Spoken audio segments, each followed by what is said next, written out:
কিন্তু যদি মৃত ব্যক্তি একজন বদকার বা পাপী মানুষ হয়, তবে মুনকার নাকিরের ভয়ঙ্কর চেহারা দেখেই তার আত্মা শুকিয়ে যাবে, ভয়ে এসে থরথর করে কাঁপতে থাকবে। ফেরেশতারা যখন তাকে বসিয়ে প্রথম প্রশ্ন করবেন, মান রব্বুকা, তোমার রব কে, ভয়ে আর আতঙ্কে তার মুখ দিয়ে কোনো কথা বের হবে না।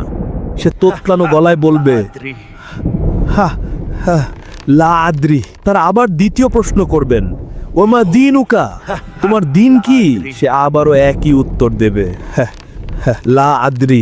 সব শেষে তারা নবীজিকে দেখিয়ে তৃতীয় প্রশ্নটি করবেন, এই ব্যক্তি সম্পর্কে তুমি কি বলতে?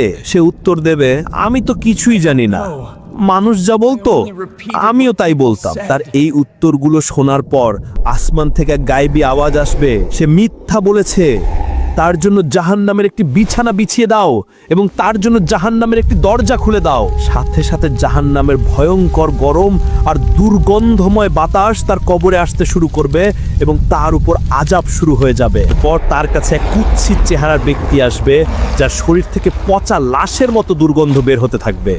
মৃত ব্যক্তি তাকে জিজ্ঞেস করবে, তুই কে? সেই কুৎসিত ব্যক্তি উত্তর দেবে, আমি তোর বদ আমল বা খারাপ কাজ। এরপর আল্লাহর পক্ষ থেকে একজন অন্ধ, হাসা এবং বোবা ফেরেশতা নিয়োগ করা হবে, যার হাতে থাকবে বিশাল এক লোহার হাতুড়ি। সেই ফেরেশতা তাকে এমন জোরে আঘাত করতে থাকবেন যে তার চিৎকারে মানুষ এবং জিন ছাড়া পৃথিবীর সকল সৃষ্টি শুনতে ভয়ে কেঁপে উঠবে। শুধু তাই নয়, তার কবরের ভেতর ৯৯টি বিশাল বিশাল বিষাক্ত সাপ ছেড়ে দেওয়া হবে, যারা কিয়ামত পর্যন্ত তাকে অবিরাম দংশন করতে থাকবে। আর এভাবেই কিয়ামত পর্যন্ত তার কবরটি হয়ে যাবে জাহান্নামের একটি ভয়ঙ্কর জায়গা। এভাবেই মৃত্যুর পর কবরের জগতে মানুষ তাদের দুনিয়ার জীবনের প্রথম